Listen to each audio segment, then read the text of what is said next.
Es menyelimuti seluruh area. Mayat-mayat yang membeku berdiri tegak layaknya patung es, entah yang bergelimpangan di tanah, terbaring, maupun yang masih berdiri. Tak ada lagi tanda-tanda kehidupan pada mereka. 600 mayat ini, terutama 500 orang tak bersalah, memenuhi hati Ning dengan hasrat membunuh yang kian menggebu. Pemuda manusia! Badak air menggeram. Keempat kakinya tampak seperti pilar raksasa yang mengais-ngais tanah saat ia menatap Ning. Kau telah memancing amarahku. Mereka itu seharusnya jadi makananku. Es menutupi tubuh Ning, bahkan pakaian bulunya pun terlapisi embun beku. Namun, pakaian Ning sedikit bergetar, seketika memecahkan lapisan es tersebut. Meski begitu, es dalam jumlah besar terus menumpuk. Yang bisa Ning lakukan hanyalah terus-menerus menghancurkan dan menghempaskannya. Ilmu pedang dan teknik gerakan kakimu memang cukup mengesankan, tapi kau masih berada di ranah Holtian. Sedangkan aku adalah makhluk Shantian yang perkasa. Karena puluhan manusia tadi berhasil kabur, kau harus menjadi gantinya.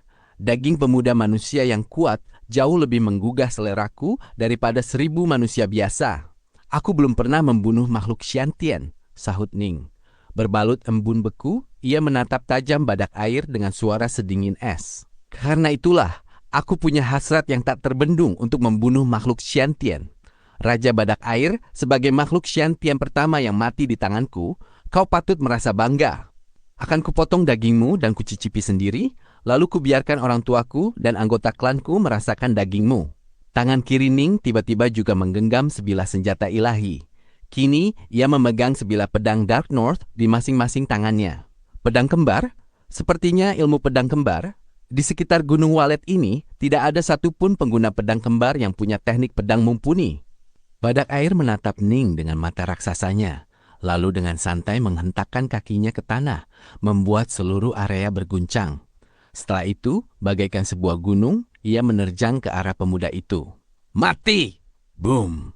Sebuah kuku raksasa yang saking besarnya butuh beberapa pria dewasa untuk memeluknya secara melingkar, menghantam dari atas dan menginjak ke arah Ning. Udara pun meledak dengan suara dentuman nyaring yang memekakkan telinga, sementara hempasan tenaganya menggali banyak lubang di tanah.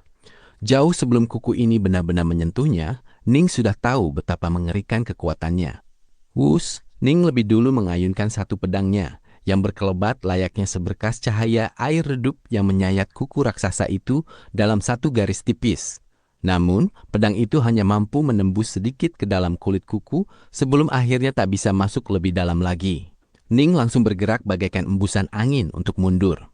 Boom! Bumi berguncang, dan sebuah kawah raksasa selebar beberapa meter muncul.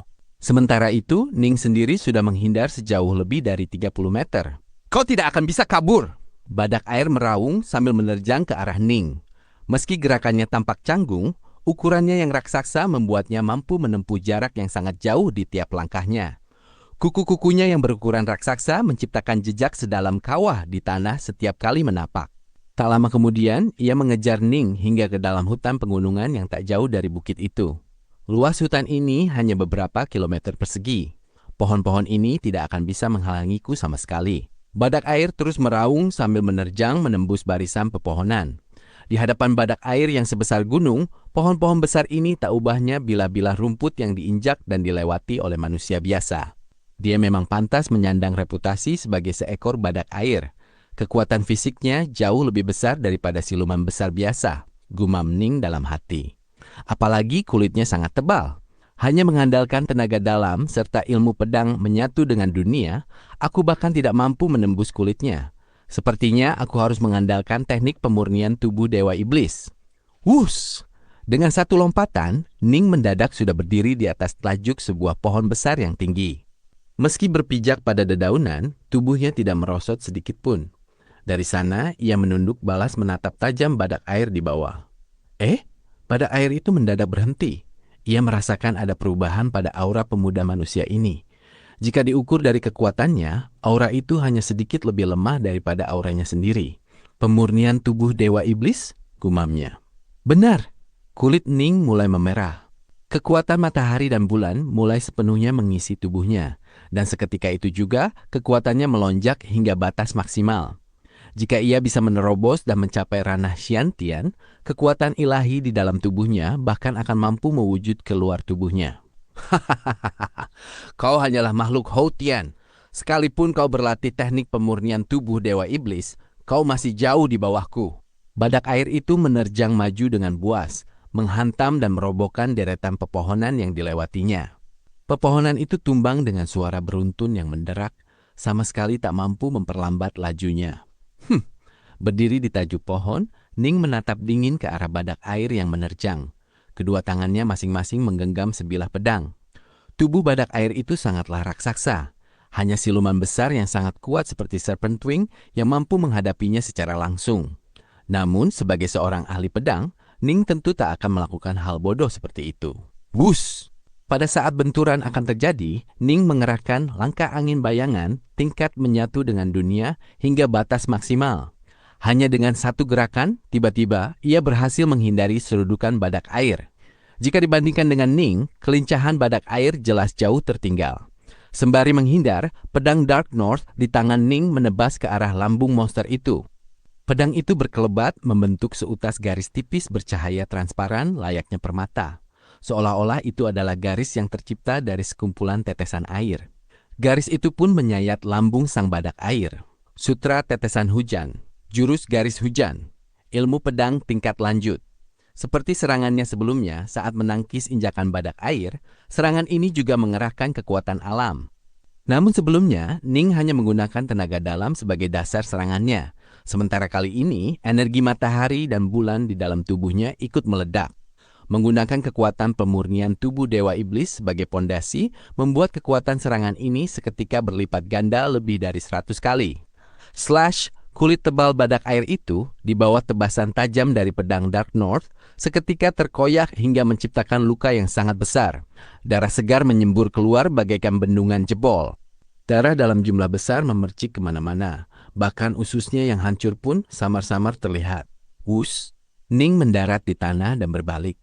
Badak air yang tadinya menerjang dengan kecepatan tinggi, seketika berhenti mendadak sambil mengeluarkan raungan yang dipenuhi rasa sakit sekaligus amarah. Otot dan dagingnya bergetar, dan luka sobek yang sangat besar di tubuhnya mulai menyusut dengan cepat. Akan tetapi, serangan pedang Ning benar-benar terlalu ganas, dan luka yang ditimbulkannya pun terlampau besar. Meski ia berusaha keras menahan pendarahan dan menutup lukanya, darah tetap saja menetes keluar. Ia tak lagi tampak searogan sebelumnya. Raja Badak Air, hari kematianmu telah tiba. Ning menjelma menjadi sesosok bayangan yang melesat dengan kecepatan tinggi ke arah badak air tersebut. Badak air itu melolong buas, lalu mulai berlari pontang-panting ke arah yang berlawanan. Ia melarikan diri. Dia mau kabur begitu saja? Ning benar-benar tercengang. Namun ia segera mengerti. Ayahnya pernah memberitahu bahwa siluman besar sangatlah licik. Begitu mereka merasakan bahaya yang mengancam nyawa, mereka akan langsung melarikan diri. Jelas sekali, badak air ini telah menyadari bahwa kulit tebal kebanggaannya bisa ditembus oleh tebasan pemuda ini. Itu artinya, salah satu pertahanan terkuatnya kini tak lagi berguna. Teknik gerakan kaki dan kelincahan Ning jauh mengungguli badak air itu. Lagi pula, bahkan siluman besar sekelas Serpent Wing pun tak mampu melakukan apa-apa padanya untuk beberapa saat. Badak air selalu mengandalkan kulit tebalnya. Ia tadinya mengira bahwa pemuda di hadapannya tak akan bisa melukainya. Sementara yang harus dilakukannya hanyalah terus menerjang. Sekalipun serudukannya hanya menyerempet, pemuda itu pasti akan langsung terluka parah atau bahkan mati. Namun sekarang ia baru menyadari bahwa hanya dalam satu tebasan pedang, pemuda itu mampu membelah dadanya. Bagaimana mungkin ia membiarkan hal ini terus berlanjut? Kabur! Badak air itu lari tunggang langgang. Kulit tebalku saja sulit dikoyak oleh siluman besar lainnya. Bagaimana mungkin pedang pemuda manusia itu bisa sekuat ini? Badak air benar-benar didera ketakutan. Tak tahu harus berbuat apa. Tapi, bagaimana bisa ia kabur? Saat mengerahkan teknik gerakan kaki tingkat menyatu dengan dunia, kecepatan Ning hanya sedikit di bawah Serpent Wing. Ia jelas jauh lebih unggul dibandingkan badak air itu. Wus! Ning telah berhasil menyusul si badak air. Aku adalah pelayan Raja Ular Langit Biru. Kau tidak boleh membunuhku. Badak air itu memacu kakinya dengan liar sambil meraung keras, lalu menjerit putus asa. Raja, tolong aku! Raja, tolong aku! Jeritan berat dan buas itu bergema hingga jarak yang sangat jauh. Wus! Tubuh Ning yang luar biasa lincah mendadak melesat maju, sementara sepasang pedang di tangannya serentak menusuk ke atas. Dalam sekejap, seluruh tubuh Ning berubah menjadi seberkas cahaya api yang begitu menyilaukan. Dan dengan sangat kejam, ia menusuk pangkal leher badak air dari bawah ke atas. Srash! Tengkorak badak air itu pun tertembus. Semburan nyala api melesat setinggi lebih dari 30 meter ke udara sebelum kembali memadat menjadi wujud manusia. Itu adalah Ning yang berbalut pakaian bulunya. Oh! Mata badak air itu membelalak. Ia tak pernah menyangka hidupnya yang gemilang dan congkak akan tiba-tiba berakhir di tangan pemuda manusia ini. Sebagai seekor siluman besar ranah Xiantian, kendati ia memiliki daya hidup yang kuat dan tak akan mati meski jantungnya ditusuk, Ning telah memilih titik kelemahan utamanya secara telak. Jangankan badak air, bahkan seorang praktisi pemurnian tubuh Dewa Iblis ranah Xiantian sekalipun akan langsung mati jika kepalanya tertusuk. Boom! Bangkai raksasa badak air itu ambruk ke tanah, meremukkan banyak pohon di bawahnya. Jurus ngengat menerjang api benar-benar sesuai reputasinya sebagai serangan terkuat dari pedang api halilintar. Ning mendarat dengan anggun dari udara, tanpa ada setetes pun noda darah di tubuhnya. Kini, bahkan 3 jurus pembunuh mematikan dari pedang api halilintar telah kulatih hingga tingkat lanjut. Sutra tetesan hujan secara keseluruhan memiliki 9 jurus, dan Ning sudah menguasai semuanya hingga tingkat lanjut, sehingga mampu memanggil kekuatan alam. Pedang api halilintar sedikit lebih sulit, terutama jurus terakhirnya, ngengat menerjang api. Ning belum pernah benar-benar mampu memahami jurus itu hingga menyentuh tingkat lanjut. Tetapi barusan, siluman besar bernama badak air itu mencoba melarikan diri ke rawa di dekatnya. Jika ia sampai berhasil menceburkan diri ke rawa, Ning tak akan bisa berbuat apa-apa padanya. Demi membunuh siluman besar ranah Xiantian dengan daya hidup sekuat itu dalam sekejap, teknik biasa jelas tak akan cukup. Ning sempat merasa panik, dan secara naluriah ia teringat pada jurus ngengat menerjang api. Memanfaatkan energi alam, ia menusuk lurus menembus tengkorak badak air yang sangat tebal. Tak ubahnya seekor ngengat yang melemparkan diri ke dalam kobaran api. Ning menatap bangkai raksasa badak air di hadapannya. Tak ayal, sedikit kilat kegembiraan terpancar di matanya. Ini adalah siluman besar ranah Xiantian pertama yang berhasil kubunuh. Tapi sebelum mati, bukankah dia tadi sempat menyinggung dirinya sebagai bawahan Raja Ular Langit Biru? Sebaiknya aku cepat-cepat pergi dan tidak membiarkan masalah lain muncul. Hus! Ning langsung muncul di sebelah mayat badak air itu. Seiring kilatan pedangnya, ia dengan cepat membelah kulit tebal sang badak air itu. Kulit badak air yang sudah mati ini sekarang jelas jauh lebih lemah dari sebelumnya. Hanya dalam hitungan detik, Ning mengambil benda hitam seukuran telapak tangan dari tubuh siluman itu, yang samar-samar memancarkan aroma harum. Ini adalah benda paling berharga di dalam tubuh badak air, sebuah geliga. Benda ini sering disebut-sebut sebagai penawar racun yang ajaib. Nilai 1 geliga badak air ini saja sudah cukup untuk ditukar dengan artefak magis biasa. Waktunya pergi. Sembari menggenggam geliga badak air itu, Ning langsung bergerak bagaikan embusan angin, melesat dengan kecepatan tinggi sambil sesekali mendarat lalu memijakkan kaki beberapa kali di atas permukaan air. Setengah terbang, setengah berlari di atas riak gelombang air, ia melarikan diri sejauh lebih dari 3 kilometer. Tiba-tiba permukaan air di depannya mendadak bergetar hebat, dan sebuah pusaran air raksasa pun terbentuk. Jining yang menatap lurus ke depan, tak ayal menghentikan langkahnya. Mungkinkah Raja Ular Langit Biru benar-benar akan muncul? Tanpa membuang waktu memikirkan hal lain, Ning segera berbalik dan melesat melintasi permukaan air ke arah yang berbeda, berniat melarikan diri. Sebuah kepala ular raksasa yang luar biasa indah muncul dari permukaan danau, berbalut sisik-sisik hijau giok. Menatap kepala ular raksasa Raja Ular Langit Biru yang baru muncul itu, wajah Ning berubah serius. Gawat, aku tidak menyangka Raja Ular Langit Biru secepat ini. Dengan teknik gerakan kakiku, aku bisa lolos dari serangan banyak siluman besar. Di rawa Gunung Timur, hanya ada beberapa siluman besar yang bisa mengancamku, dan Raja Ular Langit Biru adalah salah satunya. Di perjalanan pertamaku ke rawa Gunung Timur, aku malah langsung bertemu dengannya. Otak Ning dengan cepat mengingat kembali informasi tentang Raja Ular Langit Biru yang pernah dibacanya saat di kota Prefektur Barat. Raja Ular Langit Biru adalah binatang ilahi yang dikenal sebagai Ular Langit Biru. Menurut catatan klan Ji, terakhir kali mereka menyelidikinya, ia berada di ranah Xiantian tahap awal. Namun, meskipun hanya makhluk Xiantian tahap awal, karena memiliki garis keturunan Dewa Iblis, kekuatannya sebenarnya setara dengan Serpent Wing. Raja Ular Langit Biru terkenal akan kelincahannya. Dalam aspek lain, ia mungkin sedikit di bawah Serpent Wing, tapi dalam hal kelincahan, ia melampaui Serpent Wing. Selain itu, racun ular langit biru memiliki efek halusinasi yang sangat kuat. Jika ia berhasil menggigit targetnya, siluman besar sekalipun akan terkena halusinasi. Keunggulanku yang paling utama, kelincahanku, justru bisa dipatahkannya. Ning merasa cemas.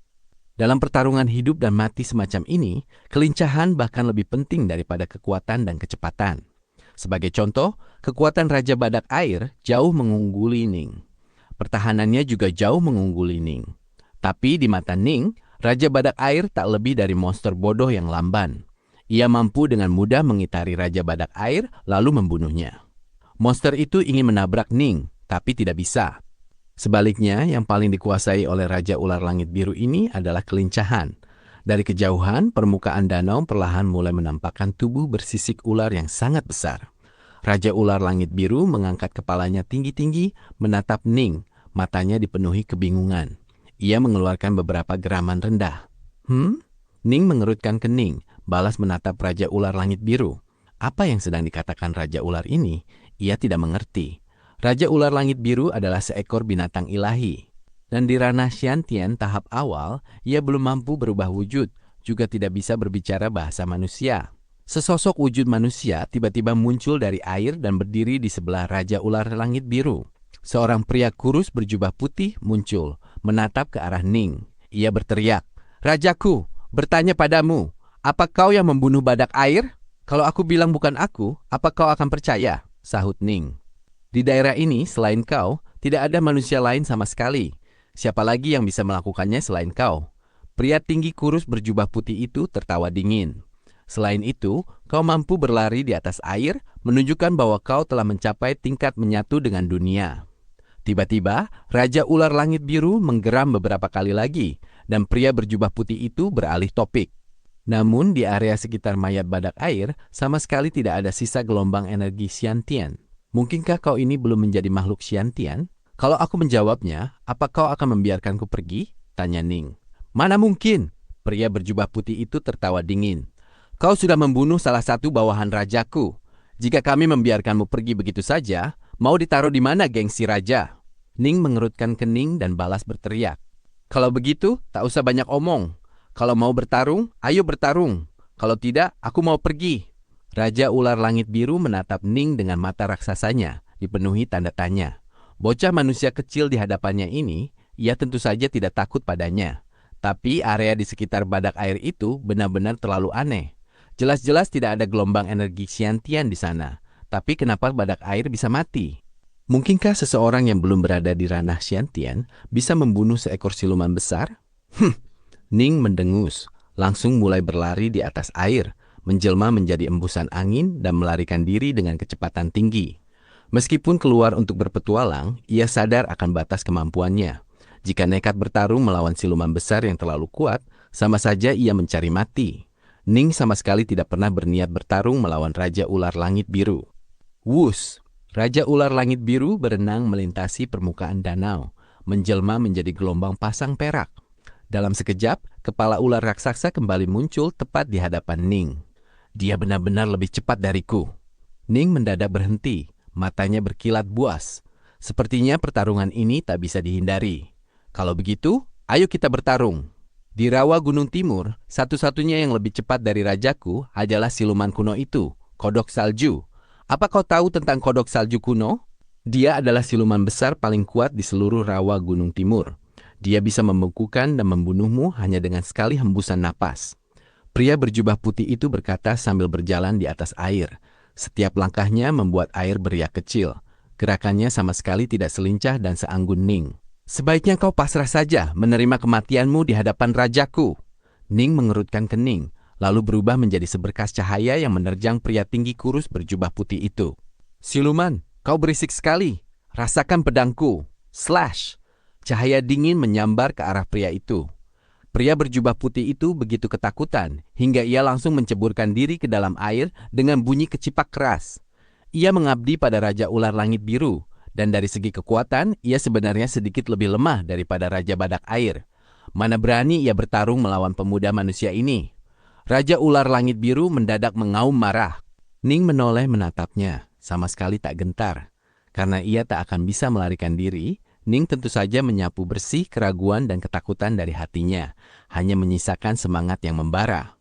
Panasnya pertarungan, hanya dengan melawan musuh yang kekuatannya melampaui dirinya sendirilah, darah di sekujur tubuhnya akan benar-benar mulai mendidih. Tiba-tiba, sebuah ekor bersisik hijau raksasa mencuat dari danau, menyapu ke arah Ning dengan kecepatan yang mencengangkan. Cepat sekali. Seluruh tubuh Ning berubah sedikit kemerahan. Jelas, energi matahari dan bulan di dalam tubuhnya telah dipacu hingga batas maksimal. Pada saat yang sama, kakinya mulai bergerak mengikuti langkah angin bayangan, dan ia memegang sepasang pedang Dark North di tangannya. Salah satunya memancarkan cahaya biru di ujung tajamnya. Itu adalah racun. Pedang Dark North terdiri dari 3 bilah pedang dan 1 sarung. 2 di antaranya adalah pedang biasa, tetapi salah satunya telah diolesi racun oleh Ning. Bahkan, sebagian kecil anak panah yang dibawanya juga telah dilumuri racun. Lagi pula, saat berpetualang dan terlibat dalam pertarungan hidup dan mati, tujuan utamanya adalah membunuh lawan. Tentu saja, cara apapun untuk mencapainya sah-sah saja. Saat bertarung melawan siluman besar seperti Raja Badak Air, Ning tidak repot-repot memakai racun. Tapi Raja Ular Langit Biru ini benar-benar terlalu berbahaya. Dengan satu tangan, ia mengeksekusi jurus aliran sungai mengalir selamanya. Dengan tangan lainnya, ia mengeksekusi jurus garis hujan. Kedua pedang Dark North bergerak, seketika menarik kekuatan alam. Wus! Seutas aliran air yang kasat mata, tipis dan panjang kini melengkung menyerang ekor ular itu. Aliran air ini luar biasa tangguh, melilit ekor itu dengan liar, membuat kekuatan dan kecepatannya melambat. Di saat yang sama, tetesan air telah memadat menjadi seutas garis tipis, dan garis tipis itu menebas lurus ke arah tubuh ular raksasa tersebut. Boom! Ning terpental ke belakang dengan kecepatan tinggi akibat tenaga benturan itu, dan air memercik kemana-mana.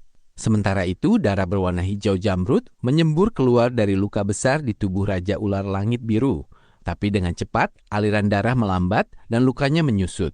Darah itu sempat berwarna sedikit kehitaman, tapi sesaat kemudian kembali menjadi warna jamrud. Jelas, racun di pedang Dark North tidak terlalu mengancam Raja Ular Langit Biru yang pada dasarnya memang beracun. Wus! Ning melesat tinggi ke angkasa, melompat dari permukaan air. Raja Ular Langit Biru melingkarkan tubuh raksasanya, menatap pemuda manusia di kejauhan. Pemuda manusia ini ternyata mampu melukainya hanya dalam satu pertukaran serangan. Tiba-tiba, tubuh raksasa Raja Ular Langit Biru mulai menyusut dengan kecepatan tinggi. Sebelumnya, ukurannya bahkan lebih besar dari Serpent Wing. Tapi dalam beberapa detik, ia menyusut hingga hanya sepanjang 10 meter, dan tubuh ularnya kini hanya setebal paha manusia. Pada saat yang sama, ular langit biru berwarna hijau giok ini terus menatap Ning sambil mendesis. Gawat! Wajah Ning bertambah serius. Raja Ular Langit Biru adalah seekor binatang ilahi. Ia bisa membesar atau menyusutkan ukurannya dan terkenal akan kelincahannya. Saat ia menyusutkan ukuran tubuhnya, justru saat itulah ia menjadi paling mengerikan. Sebuah pil ungu tiba-tiba muncul di tangan Ning, dan ia langsung melemparkannya ke dalam mulut. Ini adalah pil spiritual penawar racun. Ini adalah salah satu dari beberapa jenis penawar racun yang telah disiapkan Ning untuk ekspedisi ini saat berhadapan dengan siluman besar.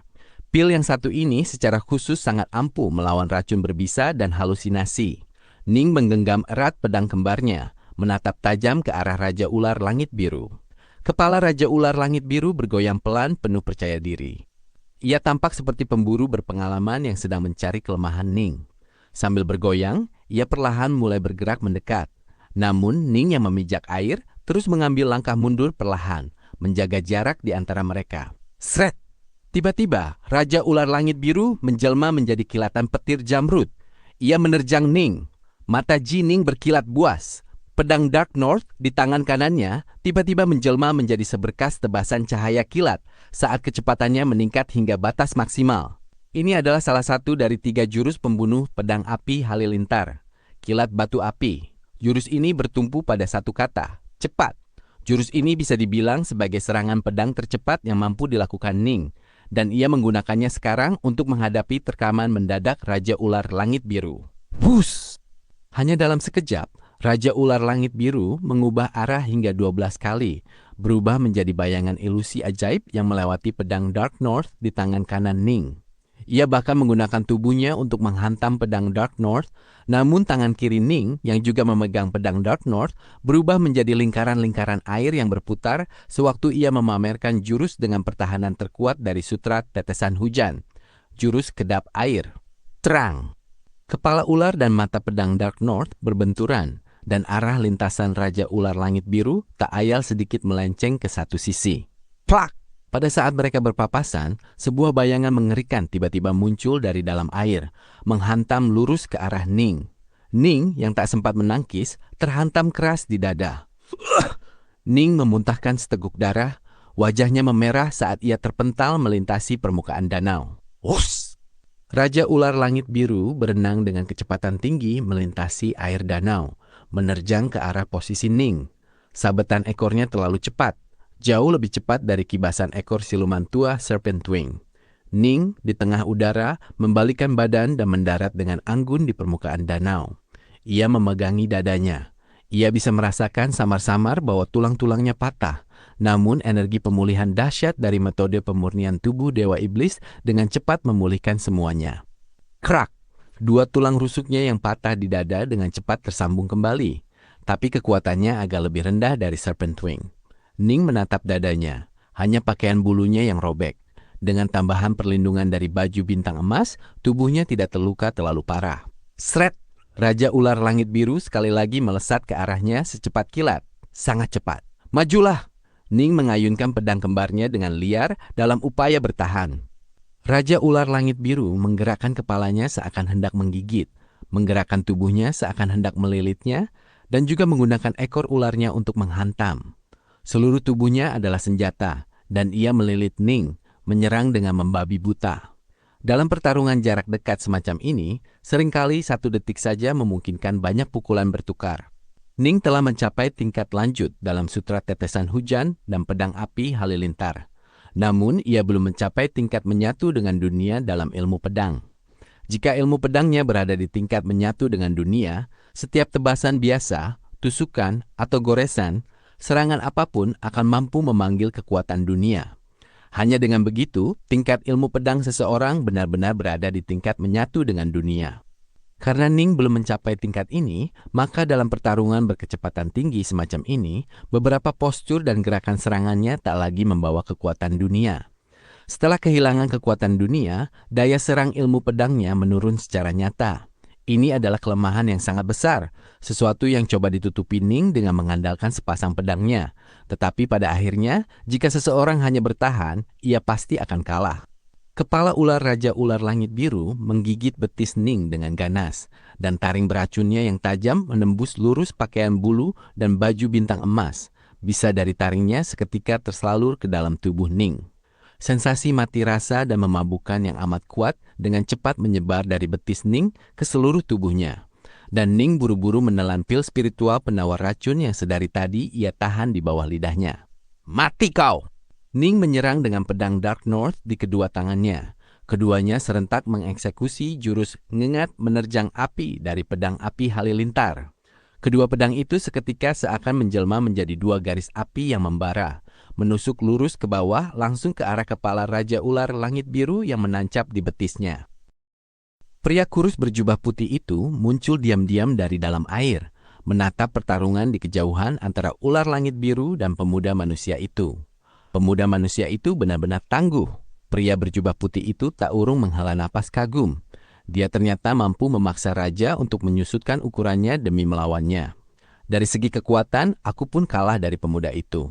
Sepertinya di masa depan, saat aku bertemu pemuda manusia, aku harus lebih berhati-hati. Tapi kelihatannya pemuda itu akan segera mati. Setelah dia mati, aku harus pergi mencicipi daging pemuda itu. Pemuda manusia sekuat itu, aku belum pernah melihat yang seperti dia selama 300 tahun aku berlatih. Sayang sekali nasibnya. Pria berjubah putih itu menggelengkan kepala sambil menonton. Sebagian besar pakaian bulu binatang jining telah robek, dan darah menetes ke dadanya. Pengikat rambutnya hancur, membiarkan rambutnya kini tergerai bebas. Namun, ia tetap memegang kedua pedang Dark North itu dengan tangan yang tak kalah stabil dari sebelumnya, dan matanya masih bersinar terang, seolah ada api yang berkobar di dalamnya. Hasrat untuk meraih kemenangan. Meskipun saat ini ia berada dalam posisi terdesak dan terus-menerus terluka, Ning tak pernah sekalipun berpikir untuk menyerah. Lalu kenapa kalau dia berlatih metode pemurnian tubuh Dewa Iblis? Pria berjubah putih itu terkekeh sinis. Dia tahu masih berada di ranah Hao Tian. Terus-menerus terluka, lalu terus-menerus sembuh. Setiap pemulihan akan menguras banyak sekali energinya. Setelah energi di tubuhnya habis, saat dia benar-benar kelelahan nanti, dia tak akan bisa lagi melawan. Ia hampir bisa melihat pemuda berbakat luar biasa itu tumbang, lalu dicabik-cabik dan dimakan oleh para siluman besar. Menyedihkan sekali. Sosok heroik yang tak diragukan lagi akan menjadi legenda di seluruh area ini. Harus mati di sini. Pria berjubah putih itu terus mengawasi, tak ingin melewatkan apapun. Raut wajah pria berjubah putih itu sedikit berubah. Kenapa ilmu pedangnya? Raja Ular Langit Biru benar-benar terlalu kuat. Setelah menyusutkan ukurannya, tubuh Raja Ular Langit Biru menjadi lebih tangguh, layaknya cambuk besi. Ia juga menjadi jauh lebih lincah dan buas. Dari segi kekuatan, pertahanan, maupun kecepatan, siluman itu mengungguli Ning. Satu-satunya keuntungan Ning adalah sepasang pedang Dark North di tangannya. Serangan gencar dari Raja Ular Langit Biru telah memaksa Ning memasuki kondisi batin yang kosong, di mana tak ada yang lain selain serangan berikutnya. Ia tak memikirkan apapun lagi selain pertarungan. Bunuh! Bunuh! Raja Ular Langit Biru di hadapannya tak ubahnya sebuah mimpi buruk. Serangannya lebih cepat dari jurus kilat batu api. Tubuhnya yang meliuk-liuk jauh lebih lentur dari jurus aliran sungai mengalir selamanya. Ekornya yang seperti cambuk menghantam Ning, membuatnya kehabisan napas. Namun untungnya, kedua pedang Dark North mampu saling melengkapi. Jika satu pedang tidak mampu menahannya, pedang kedua akan ikut menangkis. Terang! Awalnya, ia terus-menerus terluka. Akan tetapi, karena ia memiliki tubuh Dewa Iblis dan telah memakan pil spiritual penawar racun, bisa Raja Ular Langit Biru, meski menyebabkan sedikit rasa kebas, sama sekali tidak memengaruhi kemampuannya bertarung. Soal pendarahan, Ning bahkan tidak mempedulikannya. Perlahan-lahan, Raja Ular Langit Biru tampak semakin kesulitan menembus pertahanan pedang Dark North. Semakin sulit baginya untuk melukai Ning. Slash! Kilatan pedang menyambar kemana-mana, memanggil kekuatan dunia. Raja Ular Langit Biru menjelma menjadi seberkas cahaya zamrud yang meliuk-liuk mengelilingi Ning, menyerangnya dengan membabi buta berulang kali. Tetapi ilmu pedang sempurna itu yang membawa serta kekuatan dunia telah menciptakan pertahanan yang tak tertembus. Satu demi satu kilatan tebasan pedang mengalir layaknya raksa, sama sekali tidak memperlihatkan celah sedikit pun, membuat setiap serangan Raja Ular Langit Biru menjadi sia-sia. Ning tiba-tiba menyadari bahwa ia bisa kembali berpikir jernih. Sebelumnya, Raja Ular Langit Biru telah memberikan tekanan yang terlalu besar padanya, memaksanya untuk memusatkan seluruh pikiran pada pertahanan dan pertarungan ini. Namun kini tekanan itu telah berkurang dan ia bisa menyisihkan sedikit waktu untuk berpikir. Saat itulah Ning mendapati bahwa di bawah tekanan serangan Raja Ular Langit Biru, ilmu pedangnya telah menjadi sempurna. Setiap ayunan pedangnya kini tak memiliki satu pun kelemahan. Ilmu pedangku, senyum perlahan menghiasi wajah Ning. Ning mendadak tertawa terbahak-bahak. Aku berhasil menerobos. Raja Ular Langit Biru, terima kasih sudah membantuku mencapai terobosan ini. Aku akhirnya mencapai tingkat menyatu dengan dunia dalam ilmu pedang. Setelah mengalami dua pertarungan besar yang berdarah ini, terutama dengan besarnya tekanan dari Raja Ular Langit Biru, Ning akhirnya mengambil langkah terakhir dan mencapai tingkat menyatu dengan dunia dalam ilmu pedang. Sebenarnya, Ning telah mencapai puncak dari tingkat lanjut pada kedua set ilmu pedang yang dikuasainya, dan sudah sangat dekat dengan terobosan. Ia hanya butuh sedikit keberuntungan. Seandainya ia tetap berada di kota prefektur barat dan perlahan berlatih sendiri lewat repetisi yang terus-menerus, ia mungkin butuh beberapa tahun lagi untuk bisa mencapai tingkat ini. Desis rendah dan menggeram terdengar. Raja Ular Langit Biru murka. Binatang buas yang angkuh itu sama sekali tidak menyangka bahwa pemuda yang diburunya mendadak mengalami peningkatan. Apa gunanya marah? Ning berkata sambil berlari di atas permukaan air. Aku tidak takut lagi padamu sekarang. Sambil mendesis penuh amarah, Raja Ular Langit Biru menerjang liar ke arah Ning. Gerakannya kian ganas, ia tak lagi memedulikan pertahanannya sendiri. Sebelumnya, saat Raja Ular Langit Biru berada di atas angin, ia tidak terlalu mengkhawatirkan luka. Namun sekarang, Raja Ular Langit Biru telah memutuskan bahwa sekalipun harus terluka, ia akan tetap membunuh manusia sombong ini. Kemarilah, ular kecil. Ning mengayunkan pedang Dark North di kedua tangannya. Pada saat ini, ia merasa seolah memamerkan ilmu pedangnya adalah suatu kenikmatan tersendiri, sesuatu yang anggun dan elegan.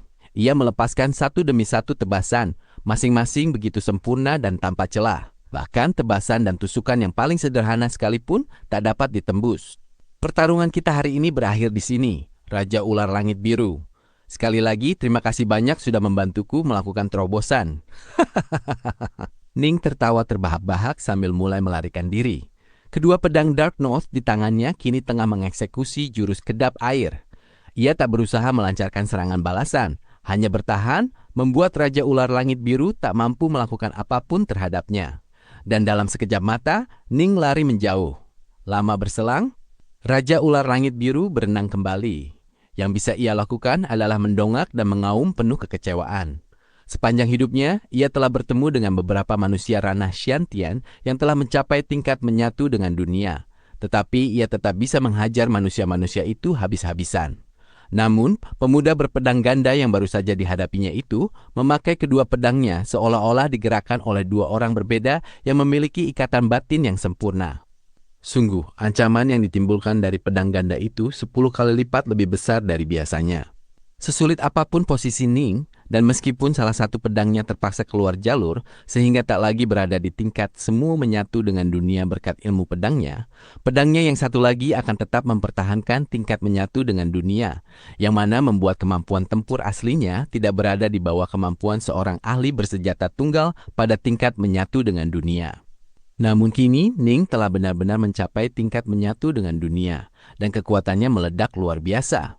Meskipun harus menghadapi binatang ilahi ranah Shantian, ia tetap bisa melarikan diri dengan mudah.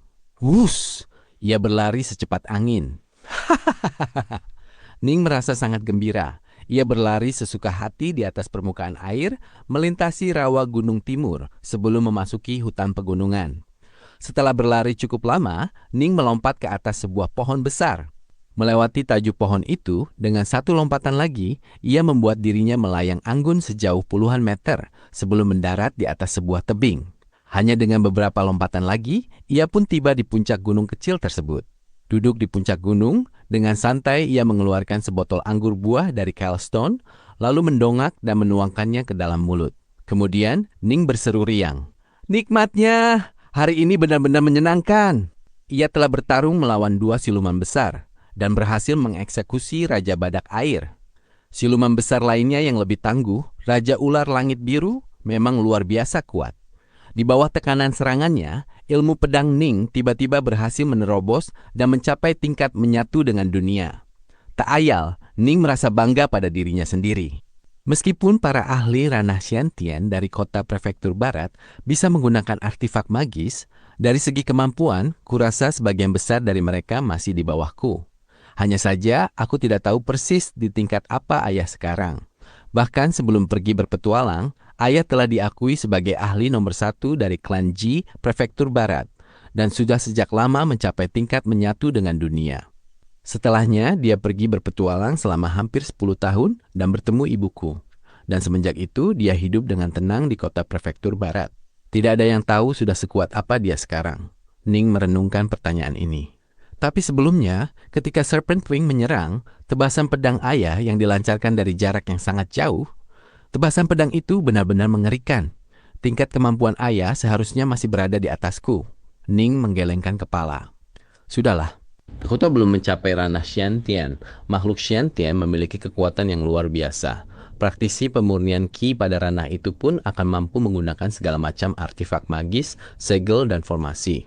Sedangkan bagi praktisi pemurnian tubuh Dewa Iblis, mereka menguasai segala macam transformasi yang mencengangkan, hingga mereka benar-benar layak disebut sebagai Dewa Iblis. Lagi pula, selama era Dewa Iblis kuno, para Dewa Iblis itu semuanya terlahir sebagai makhluk Shantian. Teknik yang sedang kulatih ini diakui sebagai teknik pemurnian tubuh Dewa Iblis terkuat. Di sepanjang sejarah klan Ji, belum pernah ada satu orang pun yang berhasil mencapai ranah Xiantian dalam teknik ini. Jadi, bagaimana sebenarnya aku harus menerobosnya? Ning mencemaskan hal itu. Diagram 9 langit merah cemerlang benar-benar terlampau sulit. Sebenarnya bakat alami Ning seperti tubuhnya yang luar biasa murni bagaikan bayi baru lahir, serta teknik visualisasi lukisan Nuwa membuat kekuatan jiwanya yang sudah perkasa kian meningkat setiap harinya. Hal ini sangat menguntungkannya dalam pelatihan tubuh, membuat laju perkembangannya menjadi sangat pesat. Andai saja ia berlatih metode pemurnian tubuh Dewa Iblis biasa, ia pasti sudah menembus ranah Xiantian sejak lama. Sebaliknya, dari segi pemurnian Qi, bakat Ning agak lebih lemah. Karena ia sempat terluka saat masih di dalam kandungan, sistem meridiannya telah rusak. Pada saat itu, ketika ayahnya dan penguasa prefektur memeriksa kualitas meridian di tubuhnya, mereka mendapati bahwa meridiannya sangat biasa-biasa saja. Mayoritas mutlak makhluk Xiantian mengandalkan pemurnian Qi untuk menapaki jalan menuju keabadian. Pemurnian tubuh Dewa Iblis jauh lebih sulit lagi. Tak ada dari mereka yang menyangka bahwa meskipun bakat pemurnian Qi Jining agak buruk, ia justru memiliki bakat mengerikan dalam pemurnian tubuh. Ning merenung. Diagram 9 langit merah cemerlang memiliki sejumlah catatan. Aku harus menyatukan yin dan yang, memadukan api dan air. Kekuatan bulan dan kekuatan matahari harus bergabung menjadi satu kesatuan, bertransformasi menjadi kekuatan ilahi merah cemerlang. Tapi, bagaimana cara seseorang menyatukan api dan air?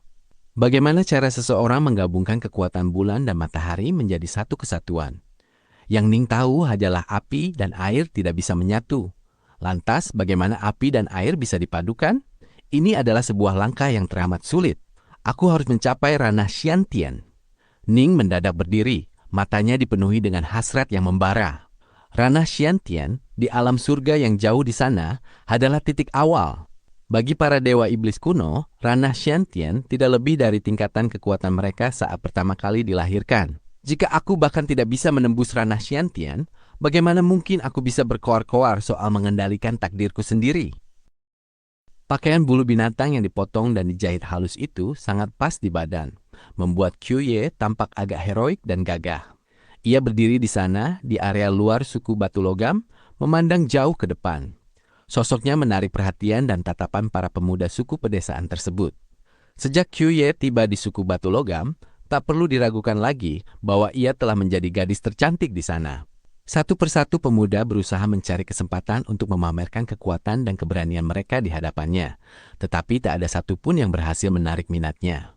Nona Qiuye sedang menunggu tuan mudanya, kan? Iya. Kudengar Paman Dala saat kembali bilang kalau tuan mudanya itu sangat kuat. Lebih dari 100 pengawal biru klan kayu besi dihabisi oleh tuan muda itu hanya dalam sekejap. Hanya tuan muda sekuat itu yang pantas bersanding dengan gadis secantik Nona Qiuye. Sayang sekali dia bertemu siluman besar. Kemungkinan besar tuan muda yang perkasa itu tidak akan bisa selamat setelah bertemu siluman besar. Kalau marah, siluman besar bisa membuat seluruh area berubah wujud. Makhluk itu langsung membunuh sekelompok besar orang dengan membekukan mereka sampai mati. Paman Dala dan yang lainnya hanya beruntung bisa selamat karena cepat-cepat kabur. Kalau tuan muda itu mati, Nona Qiuye harus mencari orang lain untuk dinikahi. Para pemuda suku itu semua mengawasi dari tempat mereka di gerbang sambil saling berbisik-bisik. Dalam pandangan mereka, gadis seperti Qiuye tak ubahnya salah satu dewi dalam legenda. Dibandingkan dengan Qiuye, gadis-gadis lain di suku mereka kalah jauh, bagaikan bumi dengan langit. Qiuye berdiri di sana, menatap jauh ke dalam hutan pegunungan. Ia sedang menunggu pria paling penting dalam hidupnya. Qiuye, sesosok tubuh kekar melangkah keluar dari dalam suku. Itu adalah pelayan yang satu lagi, Mou. Mou membujuknya. Kembalilah dan beristirahatlah. Kalau tuan muda tiba, para penjaga di gerbang suku pasti akan tahu. Tidak. Qiuye menggeleng pelan. Mou menatap Qiuye, lalu ia pun ikut duduk di batang pohon tebangan tak jauh dari situ. Dahinya berkerut karena cemas. Setelah Paman Dala kembali, ia mengetahui bahwa Ning telah bertarung melawan Raja Badak Air, seekor siluman besar. Mengenai apa hasil akhir pertarungan itu, tak ada yang tahu. Meski di dalam hatinya, tentu ia masih berharap tuan mudanya akan kembali. Akal sehatnya berkata bahwa Tuan Muda kemungkinan besar telah tertimpa kemalangan. Ini karena Paman Dala dan yang lainnya telah menghabiskan waktu sekitar 2 hari dalam perjalanan pulang dari rawa Gunung Timur. Mengingat kecepatan Tuan Muda Ning, jika ia masih hidup, ia pasti sudah tiba di suku Batu Logam kurang dari setengah hari. Logikanya, ia seharusnya sudah sampai di suku Batu Logam sebelum Paman Dala dan yang lainnya tiba. Tetapi Paman Dala dan rombongannya sudah kembali lebih dari 2 hari, sementara Ning belum juga pulang. Jika Tuan Muda mati, kau dan aku kemungkinan besar juga harus mati, ucap Mowu pelan. Jika majikan mereka tewas, mana mungkin para pelayan bisa terus hidup? Penguasa wilayah seperti klan Ji memiliki peraturan internal yang sangat ketat. Mowu tiba-tiba berkedip. Dari kejauhan, ia samar-samar melihat sosok yang tidak begitu jelas, namun tak asing lagi. Sosok Tuan Muda. Tuan Muda! Chuye sudah lebih dulu berlari menyongsong ke sana. Tuan Muda! Nona Chuye berlari ke sana. Lihat, sepertinya ada orang yang datang dari arah sana. Apa itu Tuan Muda yang ditunggu-tunggu Nona Chuye? Para pemuda yang berjaga di gerbang saling berbisik. Sementara beberapa dari mereka juga langsung berlari ke dalam suku untuk memberitahu anggota suku lainnya. Chuye menatap pemuda berpakaian bulu yang berjalan mendekat sambil tersenyum itu. 2 hari terakhir ini, ia terus-menerus menekan rasa takutnya, kegugupannya, dan pikiran-pikiran liarnya. Dan kini semua luapan emosi itu membuatnya tanpa sadar mulai meneteskan air mata. Tuan Muda, aku... Chuye menatap Ning. Hei, aku sudah pulang. Dengan penglihatannya yang luar biasa, Ning menyadari bahwa dari kejauhan, di tengah-tengah suku, Paman Dala dan pria bertangan satu itu sedang berjalan ke arah mereka. Ia pun tertawa. Hahaha, ternyata Dala sudah kembali. Apa dia yang memberitahumu kalau aku bertarung melawan Raja Badak Air? Hanya karena aku tidak pulang selama beberapa hari, kau jadi setakut ini. Chuye berusaha keras menahan agar air matanya tidak jatuh lagi. Cuma seekor Raja Badak Air. Bagi tuan mudamu ini, dia sama sekali bukan apa-apa. Ning mengedipkan satu matanya padanya. Tampak sangat bersemangat. Chuye menghela napas kagum. Tuan muda, kau membunuh siluman besar itu? Iya, Ning mengangguk senang. Wah, siluman besar! Tuan muda, kau berhasil membunuh seekor siluman besar. Chuye sangat gembira. Tuan muda, kau baru berusia 11 tahun, tapi kau sudah membunuh siluman besar. Ini sungguh luar biasa. Sebagai pelayan pribadi, hidup Chuye berpusat pada Ning. Karena ia selalu berada di dekatnya, baginya Ning layaknya anggota keluarga yang paling penting. Tentu saja, Chuye benar-benar bersemangat saat mengetahui bahwa Jining kini mampu membunuh siluman besar. Jining buru-buru memelankan suaranya. Shh, jangan sebarluaskan berita ini. Baik-baik. Chuye buru-buru mengangguk. Ayo, mari kita lihat-lihat suku Batu Logam, ucap Ning. Beberapa hari terakhir ini, ia berada di hutan pegunungan, merenungkan hasil pertarungan selama 2 hari terakhir. Ia juga mulai menyadari beberapa kesalahan yang telah ia buat dalam pertarungan sebelumnya. Setelah merenungkan dan mempertimbangkan dengan seksama kedua teknik pedang yang digunakannya, ia ternyata telah mencapai kemajuan yang cukup pesat. Ning memimpin Chuye menuju gerbang suku Batu Logam. Paman Dala dan sekelompok anggota suku ada di sana, dan mereka maju untuk menyambutnya. Rombongan anggota suku itu dipimpin oleh seorang pria tua setengah botak dengan rambut putih. Pria tua yang mulai botak itu berjalan mendekat dan membungkuk berulang kali dengan hormat. Saya Tie-san dari suku Batu Logam ingin mengucapkan terima kasih Tuan Muda yang perkasa karena telah berulang kali menyelamatkan nyawa anggota suku Batu Logam. Seluruh anggota suku Batu Logam merasa sangat berterima kasih kepada Anda, dan kami telah menanti kepulangan Anda. Ning tersenyum dan mengangguk. Aku akan tinggal di suku kalian untuk sementara waktu. Soal menyelamatkan, aku hanya membantu sepintas saja. Dan juga untuk saat ini, aku tidak ingin diganggu. Mengerti. Pria tua itu mengangguk berulang kali. Dala! Ning menoleh. Paman Dala yang tinggi, kuat, dan mirip beruang, buru-buru melangkah maju. Tampak sangat gembira. Tuan Muda, sewaktu saya melihat Anda kembali, saya... Hahaha, tidak apa-apa. Ning tertawa. Kau sudah membantuku selama sebulan di rawa Gunung Timur.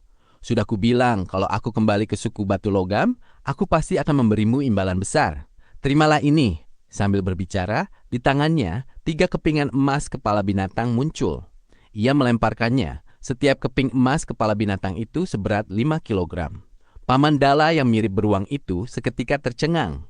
Lalu ia buru-buru menangkap semuanya. Sementara anggota suku di sekitarnya semua menatapnya dengan iri. Ayo pergi. Ning menatap Mou dan Qiuye, lalu langsung melangkah masuk ke dalam suku batu logam. Ning sebenarnya bisa saja memberikan hadiah yang lebih berharga.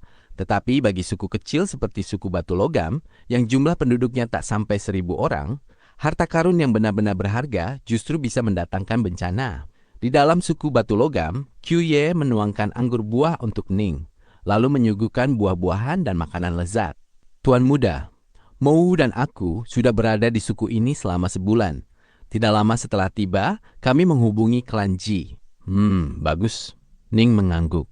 Selama berpetualang, setiap bulan ia harus menghubungi dan menyambung komunikasi dengan pasukan klan Ji, prefektur barat yang tersebar dan ditempatkan di berbagai wilayah.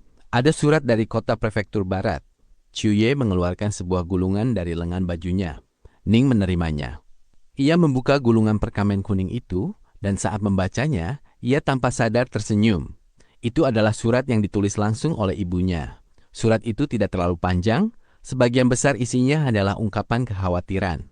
Namun setelah baru saja mengalami pertarungan hidup dan mati, omelan sang ibu justru memenuhi hati Ning dengan rasa hangat. Cukup Qiuye, sepertinya kau sudah berhari-hari kurang tidur. Pergilah beristirahat, ucap Ning. Aku tidak lelah, sergah Qiuye buru-buru. Pergilah, tegas Ning. Qiuye buru-buru menundukkan kepalanya, lalu dengan patuh kembali ke kamarnya sendiri untuk beristirahat. Waktu terus berlalu. Sekitar setiap 10 hari sekali, ia akan melakukan perjalanan ke rawa Gunung Timur. Namun, sebagian besar waktunya dihabiskan di dalam suku batu logam, berlatih teknik pedangnya. Dalam sekejap mata, lebih dari sebulan telah berlalu. Ning saat ini sedang duduk di atap rumahnya, memegang sebatang bulu bambu yang berisi anggur buah berkualitas. Meski kota prefektur barat besar, rasanya tidak senyaman suku-suku kecil ini, gumamnya. Beristirahat saat matahari terbenam, berangkat saat matahari terbit. Suku batu logam menunjukkan solidaritas yang luar biasa. Semua saling membantu dan mereka semua memperlakukan satu sama lain layaknya saudara. Cepat, cepat, cepat! Semuanya kembali ke dalam! Cepat, kemasi semuanya! Tiba-tiba, suku yang sebelumnya damai itu seketika berubah menjadi hiruk-pikuk dan kacau balau. Hal ini membuat Ning yang sedang santai minum anggur di atap rumahnya merasa bingung. Ia segera melompat turun, lalu menangkap salah seorang pemuda yang sedang berlari. Tuan muda! Pemuda itu saat melihat yang menangkapnya adalah Ning, langsung menyapanya dengan hormat. Ada apa ini? Tanya Ning. Kenapa suku ini mendadak jadi sekacau ini? Bukannya kalian baru saja berlatih pertarungan tombak? Kenapa kalian berhenti? Pemuda itu buru-buru menjawab. Orang-orang dari suku Gunung Hitam datang. Mereka datang untuk menagih kulit binatang dari kami. Kami harus menyembunyikan beberapa kulit binatang terbaik, karena jika mereka sampai menemukannya, mereka akan merampasnya. Itu akan sangat gawat. Tuan muda, saya harus segera kembali. Ning mengerti dan mengangguk. Pergilah. Qiuye juga memperhatikan hal ini dari depan rumah. Ia berkata, suku Gunung Hitam adalah suku yang sangat besar dengan puluhan ribu anggota. Setiap tahun, suku-suku kecil ini harus menyerahkan sebagian upeti kepada mereka. Ning mengerutkan kening. Tanah ini milik klanku. Hanya klanku yang berhak memungut pajak. Jika suku Gunung Hitam memaksa suku-suku kecil di sekitarnya untuk membayar upeti, bukankah itu sama saja dengan memungut pajak? Klan Ji memungut dan mengumpulkan pajak dari setiap suku di dalam wilayahnya. Pada saat yang sama, klan Ji sendiri adalah bawahan dinasti Xia Agung, sehingga sebagian besar pajak yang mereka kumpulkan harus diserahkan kepada dinasti Xia Agung. Pada prinsipnya begitu, sahut Qiuye sambil menggeleng. Tapi mana berani suku-suku kecil ini menolak. Kalau mereka menolak, suku Gunung Hitam sepenuhnya mampu menghancurkan mereka, lalu menjual tawanan sebagai budak. Ning menghela napas panjang. Karena jumlah suku terlampau banyak, tak ada cara bagi klan Ji untuk mengurus seluruh pertikaian internal antar suku, sehingga mereka biasanya membiarkan mereka mengurus urusan mereka sendiri. Bukan hanya klan Ji, bahkan dinasti Xia Agung yang menguasai wilayah yang luar biasa luas tak bertepi, harus memerintah dengan longgar. Bukankah klan Ji dan klan kayu besi juga sedang dalam status berperang dan menganggap satu sama lain sebagai musuh bebuyutan? Jika wilayah kekuasaan terlalu luas, akan sulit untuk dikelola. Mereka datang, ucap Qiuye. Ning ikut menoleh.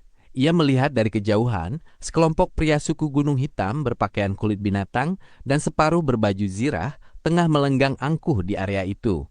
Melihat-lihat sekitar seakan mereka berada di wilayah milik mereka sendiri. Pemimpin suku Batu Logam, Pamandala, dan yang lainnya berada di sisi mereka, mengekor dengan patuh, sama sekali tak berani membangkang. Pemimpin regu suku Gunung Hitam, Keyong, saat ini tengah memandangi suku kecil ini dengan puas. Keyong melirik anggota suku Batu Logam di dekatnya. Melihat raut wajah mereka yang ketakutan dan memohon, ia merasa semakin gembira. Bahkan di dalam suku Gunung Hitam, ia adalah sosok sentral dengan tingkat kedudukan tinggi. Di suku kecil seperti suku Batu Logam ini, ia bisa bertindak sesuka hatinya. Jika ia sampai marah, mungkin seluruh suku ini akan tamat riwayatnya.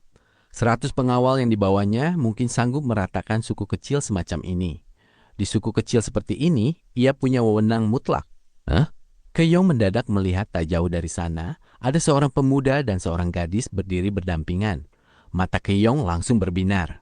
Para pengawal di sisinya yang ikut melihat bersamanya tak ayal ikut menahan napas. Cantik, mempesona.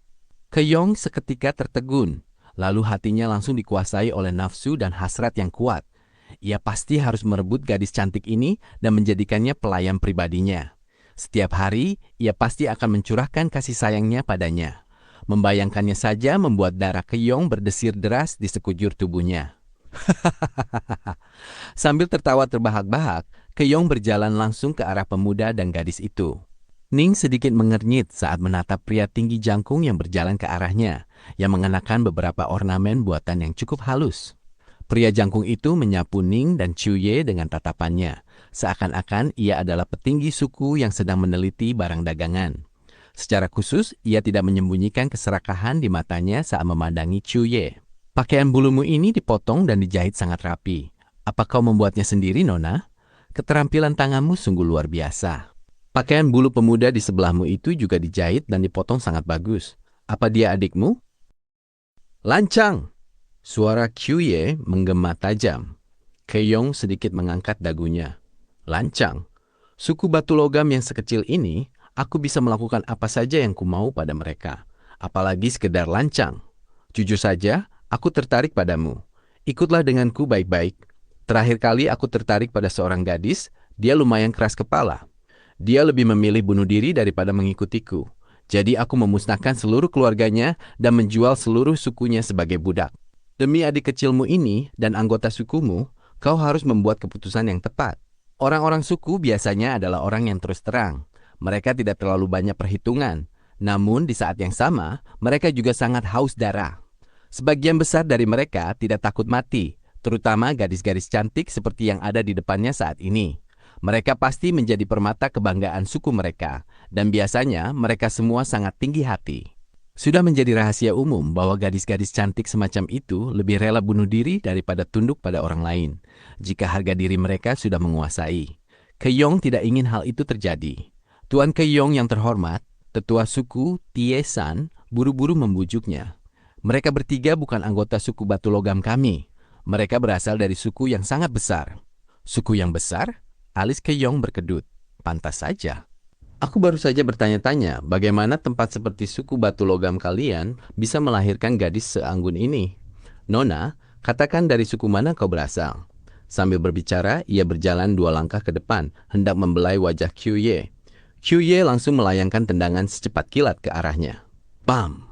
Tendangan keras yang didorong oleh amarah ini menghantam dada Keyong dengan telak. Tendangan itu tidak hanya menghancurkan ornamen yang menutupi dadanya, tapi juga membuat Keyong terpelanting ke belakang. Kurang ajar! Para pengawal Gunung Hitam langsung berteriak marah, dan beberapa dari mereka bahkan menghunus pedang. Keyong buru-buru bangkit. Ia menyeka sedikit darah dari sudut bibirnya, lalu mengulurkan tangan untuk menghentikan para pengawalnya. Semua pengawalnya tahu persis betapa kejam dan kejinya Keyong, yang membuatnya bisa menjadi anggota inti tingkat tinggi dari suku sebesar Gunung Hitam. Tamatlah sudah. Nona muda ini akan bernasib sangat buruk. Semua pengawal mengerti bahwa ketika Keyong jelas-jelas murka, tapi menahannya sementara waktu, itu hanya berarti bahwa Keyong benar-benar sedang naik pitam. Ia sedang memikirkan cara untuk melampiaskan kemarahannya. Keyong kini sudah berdiri. Matanya menyipit, menatap ketiganya layaknya ular berbisa. Ia berkata perlahan, "Tendangan tadi lumayan juga. Bisa beritahu aku dari mana tepatnya kalian bertiga berasal? Apakah dari suku yang besar atau klan Ji yang agung?" Lihat baik-baik. Mowu maju selangkah dengan dingin, lalu membalik tangannya dan memperlihatkan sebuah lencana. Di lencana itu hanya ada satu huruf, Ji. Banyak raut wajah para pengawal di sekitarnya yang berubah. Mereka semua menatap pemimpin mereka, yang wajahnya menjadi pucat pasi. Ia buru-buru membungkuk ketakutan. "Saya tidak menyangka telah tak sengaja menyinggung Anda. Mohon maafkan saya." Mata Mowu menyiratkan sedikit rasa kasihan, karena ia tahu betapa tuan mudanya sangat membenci orang jahat. Qiuye juga melirik dingin ke arah Keyong. Sejak Keyong mengatakan bahwa ia pernah menghancurkan suku kecil demi merebut seorang gadis dan menjual seluruh anggotanya sebagai budak, Qiuye merasa sangat muak padanya, karena ia sendiri juga pernah dijual setelah sukunya dihancurkan. Jining hanya menatap Keyong. Dalam sekejap, ia sudah memutuskan untuk menjatuhkan hukuman mati pada Keyong. Keyong telah menghancurkan seluruh suku tanpa alasan. Saat Ning memikirkan bagaimana wanita dan anak-anak di suku itu mati mengenaskan atau dijual, hati Ning dipenuhi amarah yang meluap-luap. Meski daerah ini menyimpan banyak penjahat yang bersembunyi, dan Ning mustahil bisa menghentikan mereka semua, tapi saat bertemu dengan mereka, ia tak akan pernah bisa menekan amarahnya. Keyong, yang wajahnya tadinya pucat pasi, tiba-tiba menyeringai dan tertawa lebar. "Sepertinya kalian bertiga memang sudah berniat membunuh. Aku benar-benar tidak tahu harus menyebut kalian bodoh atau sombong." "Oh?" Ning sedikit mengernyit. Keyong terus tertawa. "Lalu kenapa kalau kalian anggota klan Ji? Berapa banyak pemuda dari klan Ji, 5 prefektur yang keluar berpetualang sebagai bagian dari ritual kedewasaan mereka?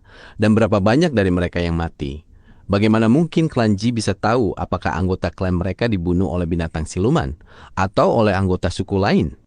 Meski kalian punya status tinggi, di tempat ini kalian tak lebih dari 3 orang biasa. Jadi, meski kalian ingin membunuhku, kalian harus memendamnya dalam hati. Seperti kata pepatah, air yang jauh tak bisa memadamkan api yang dekat. Apapun status kalian, tak akan ada yang bisa menyelamatkan kalian. Aku masih ingat bagaimana 3 tahun lalu, aku pernah menikmati gadis muda dari klan Ji. Kulitnya benar-benar mulus. Pelayan-pelayanku juga ikut menikmatinya. Dan setelah itu, kami memberikannya pada binatang buas yang melahapnya sampai habis. Apa kalian paham sekarang? Mata Keyong berbinar-binar. Status tidak mewakili kekuatan. Setidaknya di tempat ini, akulah yang menentukan hidup matinya kalian. Semuanya! Keyong mendongak dan berseru lantang. "Serang! Bunuh 2 laki-laki itu. Biarkan yang perempuan tetap hidup. Setelah aku menikmatinya duluan, kalian masing-masing akan dapat giliran. Bunuh!" "Ayo!" Para pengawal Keyong menghunus pedang dan golok mereka, lalu menerjang maju dengan beringas. Pemimpin militer tingkat tinggi dari suku besar paling mempercayai pelayan dan budak mereka sendiri. Baik itu Jili maupun Ji Chuan, mereka semua punya pelayan dan budak terpercaya sendiri, yang pasti akan mematuhi mereka tanpa banyak tanya. Di bawah perintah Keyong, para pengawal ini yang lahir sebagai pelayannya, semua berani menerjang dan membunuh. "Berani sekali kalian!" Tiba-tiba sebuah suara menggema seperti guntur musim semi. Jauh di angkasa, ada seseorang yang berdiri di atas burung terbang raksasa. Orang itu mencabut pedang panjangnya dan mengayungkannya ke bawah. Hanya dalam sedetik, energi pedang saling bersilangan di mana-mana. Satu demi satu energi pedang menghujani, dan tiap tebasan energi pedang menembus satu persatu pengawal dengan mudah mencabik-cabik tubuh mereka, membuat darah segar mempercik kemana-mana. "Ah! Tidak! Ah!" Berbagai teriakan pilu terdengar. Namun tak lama kemudian, semuanya kembali hening. 100 lebih pengawal pelayan yang tadinya berteriak bengis itu, kini terkapar di tanah. Ada yang dadanya berlubang besar, ada pula yang tubuhnya terbelah. Darah menggenangi tanah. Semuanya mati mengenaskan. Tetapi tak satu pun dari anggota suku batu logam yang sangat ketakutan itu yang terluka sedikit pun. Tapi... Keyong tadinya mengira semuanya berada di bawah kendalinya. Tetapi kini wajahnya menjadi seputih kertas. Ia berdiri kaku, menatap pelayan-pelayannya yang sudah mati, lalu menatap pria yang berdiri di atas burung raksasa di angkasa. Ia tergagap. Xian Tian, Orang-orang suku Batu Logam semua mendongak. Ada yang tercengang, ada yang segan, sementara beberapa gadis secara khusus menatap tanpa berkedip. Ning, Chu Ye, dan Mou semua ikut mendongak. Wus! Pria itu melompat turun dari atas burung raksasanya, lalu mendarat di tanah. Tuan muda, pria itu membungkuk sedikit sambil menyapa, menunjukkan rasa hormatnya kepada Ning. Adegan ini sontak membuat semua anggota suku Batu Logam, juga Keong, tertegun. Karena barusan, garis-garis serangan energi itu menunjukkan bahwa orang ini adalah makhluk Xiantian. Seorang makhluk Xiantian, di suku manapun, tak peduli seberapa besar sukunya, pastilah orang dengan status tertinggi. Bahkan di klan Ji, mereka adalah anggota inti tingkat tinggi. Secara umum, para pemuda klan Ji yang sedang berpetualang dan bertemu makhluk Xiantian harus memberikan penghormatan terlebih dahulu. Tapi makhluk Xiantian ini justru yang memberikan penghormatan pada pemuda ini. Ampuni saya. Keong melemparkan dirinya ke depan, berlutut di hadapan Ning sambil memohon. Tuan muda yang perkasa, kata-kata yang saya ucapkan tadi hanyalah racauan semata. Saya tidak pernah melakukan hal seperti itu. Selain itu, dulu sekali, waktu saya sedang mengumpulkan kulit binatang dari beberapa suku kecil, saya mendapat sebuah harta karun istimewa. Itu pasti artefak magis. Mengenai jenis artefak magis apa itu, saya juga tidak tahu. Selama Anda bersedia melepaskan saya, Tuan Muda, saya rela memberikan... Belum sempat ia menyelesaikan kalimatnya, Keong tiba-tiba menerjang ke arah Ning. Tangan kanannya membentuk cakar, hendak mencabik tenggorokan Ning. Pada jarak sedekat ini, ahli ranah Hou-Tian tahap akhir pun akan kesulitan menghindar. Dengan satu lambaian tangan biasa, tangan Ning menampar kepala Keong sebelum Keong sempat menyelesaikan serangannya.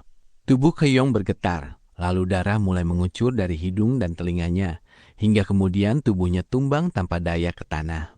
Licik sekali dia, Ning mendesis pelan. Keong benar-benar penuh tipu muslihat dan licik, berbisa dan berhati kejam, serta nekat melakukan apa saja. Meskipun tahu bahwa peluangnya menghadapi ahli ranah Xiantian sangat kecil, ia langsung memutuskan untuk menggunakan artefak magis itu untuk memancing ketertarikan Ning terlebih dahulu, dan kemudian mencoba menangkap Ning. Asalkan ia bisa menyandera Ning, ia akan punya kesempatan untuk hidup. Sayangnya, Ning adalah orang yang bahkan bisa membunuh siluman besar dengan mudah. Jadi dia dan para pengawal itu semuanya bersekongkol. Pria ranah Xiantian itu tertawa pelan. Para pengawal itu setengah berbaju zirah, sedangkan orang ini mengenakan bulu binatang. Aku sampai tidak memperhatikannya. Terima kasih atas bantuanmu, kakak seperguruan. Ning tertawa kecil. Pria di depannya adalah salah satu dari 9 murid utama yang dididik oleh ayahnya, Ji Yichuan. Namanya Wan Fang, dan ia adalah makhluk Xiantian tahap awal. Di dalam klan Ji Prefektur Barat, statusnya cukup tinggi, tetapi pada tingkat kekuatannya saat ini, ia belum cukup pantas untuk memimpin penunggang berzirah hitam. Sementara Ning, sebagai penguasa prefektur berikutnya, memiliki kedudukan yang sangat tinggi. Seandainya Anda yang turun tangan, Tuan Muda, semuanya pasti akan semudah ini juga. Wan Fang menyarungkan pedang panjangnya sambil tertawa. Tapi aku datang ke sini untuk alasan penting. Wajah Ning berubah serius. Ia selalu menghubungi Prefektur Barat sebulan sekali. Orang yang datang kali ini adalah kakak seperguruannya sendiri. Bisa dibayangkan betapa penting alasannya sampai-sampai seorang ahli ranah Xiantian harus turun tangan langsung. Mari kita bicara di dalam, tukas Ning buru-buru. Ia kemudian menatap anggota suku Batu Logam yang masih terguncang. Bereskan mayat-mayat ini. Soal suku Gunung Hitam, sebentar lagi aku akan meminta kakak seperguruanku untuk mendatangi mereka. Kalian tentu tidak perlu cemas soal apapun. Terima kasih Tuan Muda. Tiesan dan yang lainnya buru-buru berlutut. Baru sekarang mereka sadar betapa tingginya status Ning yang sesungguhnya. Sampai-sampai seorang makhluk Xiantian pun menyapanya dengan hormat. Orang seperti ini, bahkan kepala suku Gunung Hitam pun harus berlutut di hadapannya. Ning dan Wan Fang segera memasuki ruangan batu itu, lalu menutup pintunya. Cepat, cepat, bereskan mayat-mayat ini. Orang-orang suku Batu Logam dipenuhi darah yang mendidih saat melihat mayat-mayat berserakan di tanah. Mereka merasa gugup sekaligus bersemangat. Biasanya mereka nyaris harus menyembah tanah yang dipijak oleh orang-orang suku Gunung Hitam yang mengerikan ini. Tapi kini mereka semua terkapar mati di sini. Jadi kau pun menemui ajal seperti ini. Pria bertangan satu yang sedingin es itu menendang mayat Keong dengan bengis. Matanya dipenuhi amarah dan kebencian. Sementara itu di dalam ruangan batu, Hanya Ning dan Wan Fang yang ada di sana. Kakak seperguruan, ada apa? Kenapa kau datang kemari? Tanya Ning. Ini soal Serpent Wing. Wajah Wan Fang tampak tegang.